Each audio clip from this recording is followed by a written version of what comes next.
তোমরা দেখছো BS প্র্যাকটিসার YouTube channel. প্রত্যেকটি বন্ধুকে অসংখ্য ধন্যবাদ চ্যানেলের সাথে থাকার জন্য। নতুন বন্ধুদের বলবো অবশ্যই চ্যানেলটি সাবস্ক্রাইব করে অল নোটিফিকেশানটি অন করে দিও, পরবর্তী আপডেট যেন খুব সহজেই তুমি পেয়ে যেতে পারো।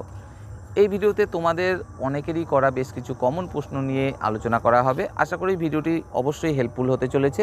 তো প্রত্যেকের কাছে রিকোয়েস্ট, অবশ্যই ভিডিওটি স্কিপ না করে মনোযোগ সহকারে শেষ পর্যন্ত দেখার চেষ্টা করো। চলো আমাদের প্রথম প্রশ্ন নিয়ে আলোচনা করা যাক। তোমরা অনেকেই প্রশ্ন করছো যে দাদা আমার দুটো কোর্স একসাথে করা আছে, ডিএলএড এবং গ্র্যাজুয়েশান, আমি কি গ্র্যাজুয়েশান শো করতে পারি, কোনো সমস্যা হবে না তো, ইত্যাদি ইত্যাদি। চলো এই বিষয়টা প্রথমে ক্লিয়ার করার চেষ্টা করি। তার আগে একটা ছোট্ট উদাহরণ দিই এই বিষয়টাকে আরও ভালোভাবে বোঝার জন্য। তোমার বাড়ির একটা বাচ্চা রয়েছে, তুমি টিউশন পড়াতে দেবে। দুজন টিচার তোমার অপশানে রয়েছে, একজন উচ্চ মাধ্যমিক পাস এবং একজন গ্র্যাজুয়েশান কমপ্লিট করা রয়েছে। তুমি কোন টিচারের কাছে পড়তে দেবে তোমার বাড়ির বাচ্চাকে? তোমার বাড়ির বাচ্চাটা ক্লাস 4 বা 5 পড়ে। তোমরা হয়তো অনেকেই বলবে যে দাদা ক্লাস 4-5 বাচ্চাকে গ্র্যাজুয়েশান কমপ্লিট করা যে টিচারটা সেই যে ভালো পড়াবে, আর এইচএস পাস করা টিচার সে পড়াতে পারবে না, তেমনটা নয়।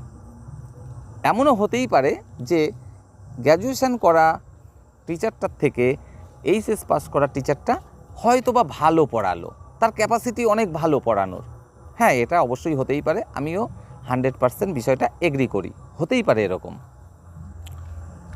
কিন্তু তারপরেও দেখবে আমাদের ম্যাক্সিমাম জনেরই কিন্তু একটু হলেও বেশি ডিগ্রি সম্পন্ন টিচারের প্রতি ঝোঁক থাকবে, আর এটা কিন্তু স্বাভাবিক। আমরা এটাই মনে করি বা মনে করব যে যার যত ডিগ্রি আছে সে তত ভালো পড়াতে পারবে আমাদের বাড়ির বাচ্চাটাকে। স্বাভাবিকভাবেই যারা ইন্টারভিউয়ার তারাও রক্ত মাংসের মানুষ, তারাও আমাদের মতোই কিন্তু ভাবতে বাধ্য, এবং তারাও কিন্তু অতি অবশ্যই দেখবে যার বেশি ডিগ্রি আছে তার প্রতি একটু হলেও সহানুভূতি দেখাবে। এটাই কিন্তু বাস্তবতা। তারাও আমাদের মতোই মনে করবে যে এই ছেলেটার এত বেশি ডিগ্রি আছে আর ওই ছেলেটার ওই মাত্র উচ্চ মাধ্যমিক পাস। তো অবশ্যই যে ছেলেটা এত কষ্ট করে এত বছর ধরে পড়াশোনা করেছে, এত ডিগ্রি সম্পন্ন করেছে, এত কিছু শিখেছে, অবশ্যই সেই ভালো পড়াবে বাচ্চাদেরকে। তাই আমি প্রত্যেকটি ভাই বোনকে এটাই বলবো, যদি তোমার গ্র্যাজুয়েশান কমপ্লিট থাকে অতি অবশ্যই তুমি কিন্তু গ্র্যাজুয়েশান শো করো। এরপরে যে সমস্যাটা তোমাদের সামনে রয়েছে সেটা হলো, তোমরা অনেকেই বলছো দাদা সমস্যাটা হলো যদি আমার একসাথে দুটো ডিগ্রি দেখানোর কারণে আমাকে বাদ দিয়ে দেয়। আমি বলবো একসাথে দুটো রেগুলার কোর্স তুমি করতে পারো না। যদি একটা রেগুলার হয় একটা ডিস্টেন্স হয় তাহলে দুটোই কিন্তু সেখানে ভ্যালিড হবে। ডিএলএড যেহেতু প্রত্যেকেই রেগুলার থেকে করেছো এবং একই সাথে যদি তুমি ডিস্টেন্স থেকে গ্র্যাজুয়েশান করে থাকো তাহলে কোনো রকম সমস্যা নেই তোমার সেক্ষেত্রে, অর্থাৎ গ্র্যাজুয়েশান তুমি শো করতে পারো এবং সেটা কিন্তু ভ্যালিডই হবে। এরপরেও বলবো যদি তোমার একান্তই মনে খুব ভয় থাকে যে না না কোনো সমস্যা হবে হয়তো, তাহলে বলবো তুমি গ্র্যাজুয়েশান শো করো না। ঠিক আছে, একটু নেগেটিভভাবে তোমাকে দেখলো, তাতে সমস্যা কী আছে? তুমি যদি তারপরেও ম্যানেজ করতে পারো, ভালো প্রস্তুতি নিয়ে ইন্টারভিউ হলে যেতে পারো, সমস্ত প্রশ্নের সঠিকভাবে অ্যান্সার গুছিয়ে দিতে পারো, সমস্যা কী আছে? কোনো সমস্যা নেই। সেক্ষেত্রেও কিন্তু 10-এ 10 তুমি আদায় করে নিতেই পারো।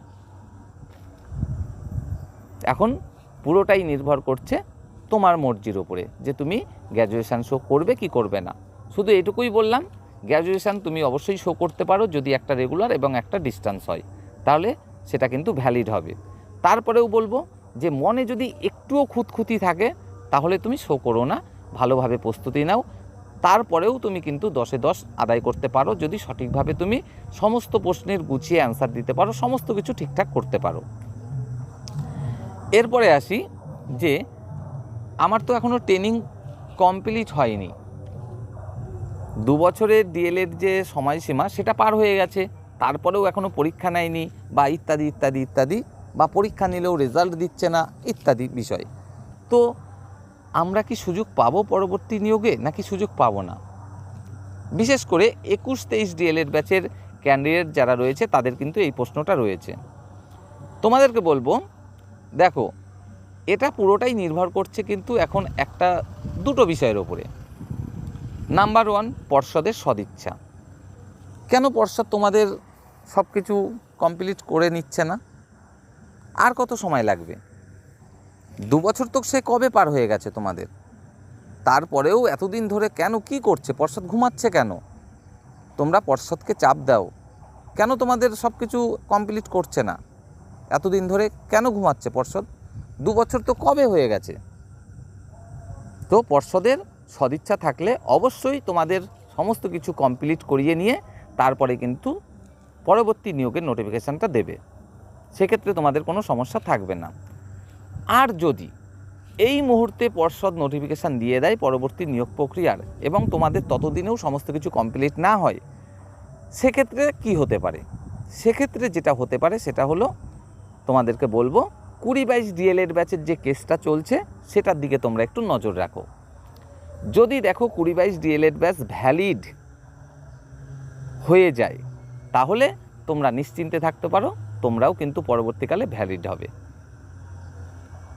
আর যদি 20-22 ইনভ্যালিড হয়ে যায়, সেক্ষেত্রে তোমরাও কিন্তু ইনভ্যালিড হয়ে যাবে। আশা করি বোঝাতে পারলাম। এরপরে যে প্রশ্নটা তোমরা অনেকেই করছো, দাদা আমি যখন ফর্ম ফিল আপ করেছিলাম টেটের, তখন আমি কাস্ট সার্টিফিকেট শো করতে পারিনি, কারণ আমার তখন কাস্ট সার্টিফিকেট ছিল না। এখন আমার হাতে কাস্ট সার্টিফিকেট আছে, আমি কি শো করার আর কোনো সুযোগ পাবো? অতি অবশ্যই পাবে। টেটের যে ফর্ম ফিল আপ তুমি করেছিলে সেটা একটা আলাদা ফর্ম ফিল আপ ছিল, তুমি টেট পাস করে গেছো এবং এখন তোমার কাছে কাস্ট সার্টিফিকেট আছে। ইন্টারভিউর জন্য তোমাকে কিন্তু আবারও ফর্ম ফিল আপ করতে হবে, সেখানে প্রত্যেকটা বিষয়ের জন্য অপশান থাকবে, তুমি সেখানে কাস্ট সার্টিফিকেট শো করতে পারো, তাতে কোনো রকম সমস্যা নেই এবং কাস্ট সার্টিফিকেটের সুযোগও তুমি নিতে পারবে। আশা করি এটাও তোমাদেরকে বোঝাতে পারলাম। তো এই ছিল আমাদের ভিডিও, দেখা হবে পরের কোনো গুরুত্বপূর্ণ ভিডিওতে। তত সময় তোমরা সকলে ভালো থেকো, বাই।